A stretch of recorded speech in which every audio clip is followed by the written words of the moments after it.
Eduardo Burgo está chegando. Aliás, desde quarta não participa conosco.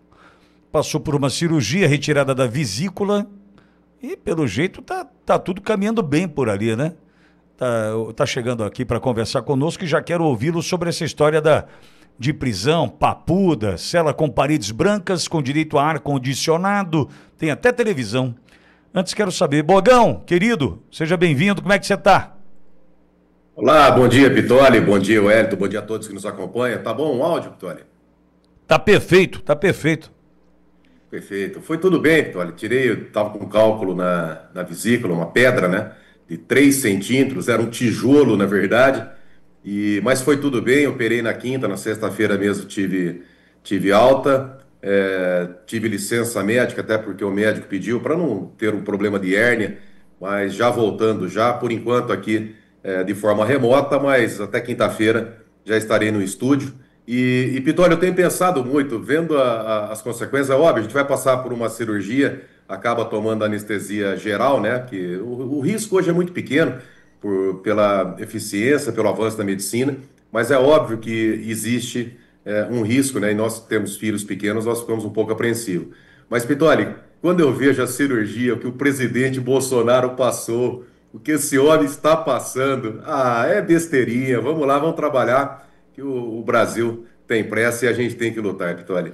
Quero te ouvir, Bogo, sobre como é que pode chamar do Capelli lá, ô Barroso? Uma apuração. Apuração. Uma apuração do Capelli, do Metrópolis, que diz que Alexandre de Moraes já viu as imagens e achou bom, né? Paredes brancas, ar-condicionado, tem cama, tem até cadeira, televisão e banheiro.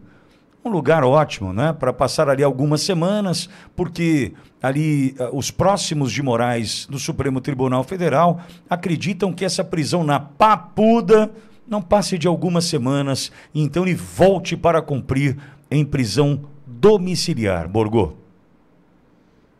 Olha, é um misto de nojo, de revolta, de asco, enfim, são, como o Roberto Jefferson disse lá atrás, são os instintos mais primitivos aflorando, porque nenhum cidadão, nenhum ser humano, ele se contenta com a injustiça, né? E o que está acontecendo com o presidente Bolsonaro é uma perseguição de um regime ditatorial, de forças malignas, né? Forças do mal mesmo, pessoas comprometidas com falanges, com potestades, enfim, com situações maléficas, porque o presidente Bolsonaro está sendo perseguido por ter ousado enfrentar a criminalidade, a corrupção.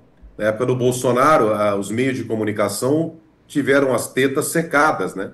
Onde eles se beneficiam do dinheiro público, que eu acabo atribuindo grande culpa, grande parte dessa responsabilidade do que está acontecendo no Brasil a esses meios de comunicação.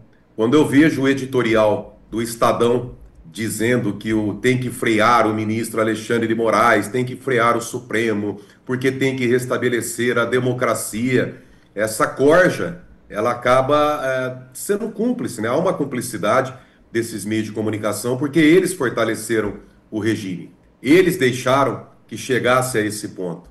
Esse amparo que Rede Globo de televisão, que todo esse consórcio de imprensa deu para a instalação da ditadura no Brasil, eles têm, tá, a responsabilidade do que está acontecendo, e aí de vez em quando dá ali, ó, para não ficar muito feio, né?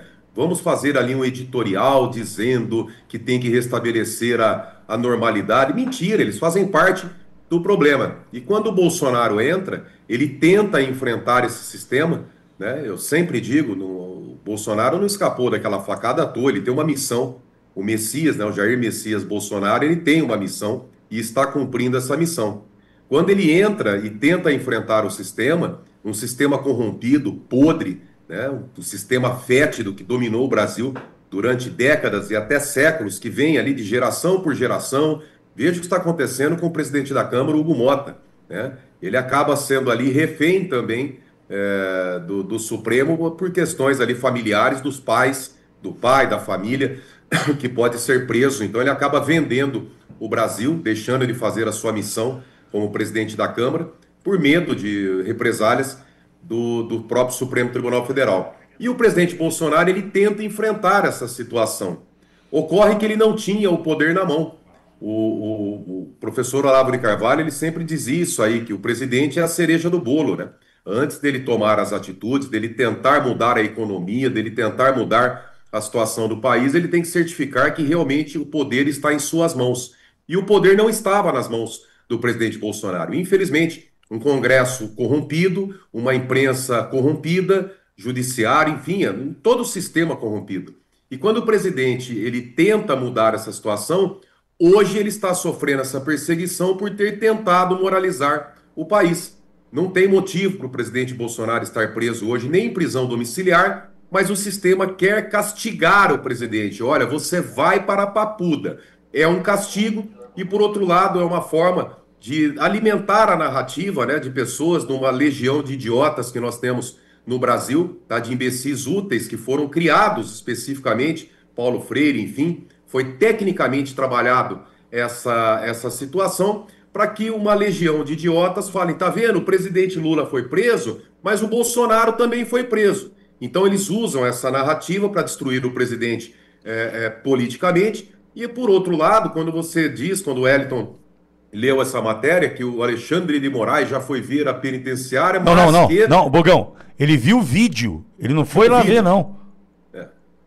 Ele viu o vídeo. Quando isso não é papel de ministro do Supremo, até porque está antecedendo, e pior, quando surge a notícia que o presidente ele vai para a Papuda, então ele vai ficar um tempinho lá e depois vai ser aceito um pedido de prisão domiciliar. Mas espera um pouquinho, se o presidente tem direito à cela especial, e é óbvio que tem, tanto é que ele está cumprindo prisão domiciliar, uma cautelar domiciliar, por que que ele tem que ir para a Papuda primeiro para depois voltar para o seu domicílio? Porque justamente é um castigo, não é justiça. A justiça no Brasil acabou, o Supremo Tribunal Federal foi tomado, há um partido, um regime político instaurado na Suprema Corte que persegue opositores, e é disso que se trata. A Eliane Calmon, a doutora Eliane Calmon, deixou muito bem claro os poderes, o que está acontecendo no Brasil. Tá? Então, nós não temos justiça e nós temos que... O Brasil segue por um caminho, Pitoli, muito perigoso. Por quê? Porque o que está criando na população é a revolta. A população está revoltada porque não aguenta a injustiça. O presidente Bolsonaro está sendo injustiçado, assim como várias pessoas que estão presas e pagando esse preço. E por fim, nessa linha, essa relatoria do ministro Alexandre de Moraes, como no relator ali da ADPF, é uma questão esdrúxula.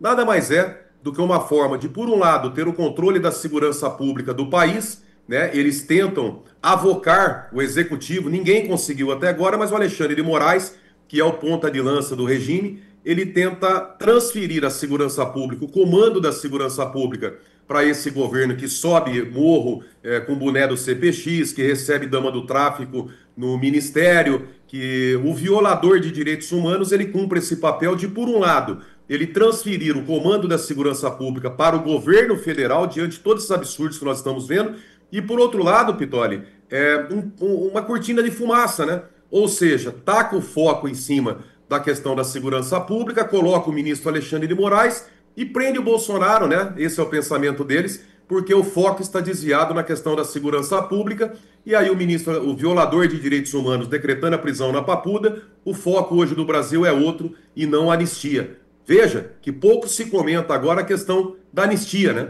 Nós estamos aqui batendo, nós estamos cobrando, mas o Brasil acabou. Agora o assunto é o Alexandre de Moraes, o xerifão do Brasil, à frente da DPF. Mas nenhum mal dura para sempre. Essas pessoas irão pagar, porque faz parte da história, faz parte de tudo que nós vimos hoje no mundo, né? Essas pessoas irão pagar pelos crimes que eles estão cometendo, Pitoli.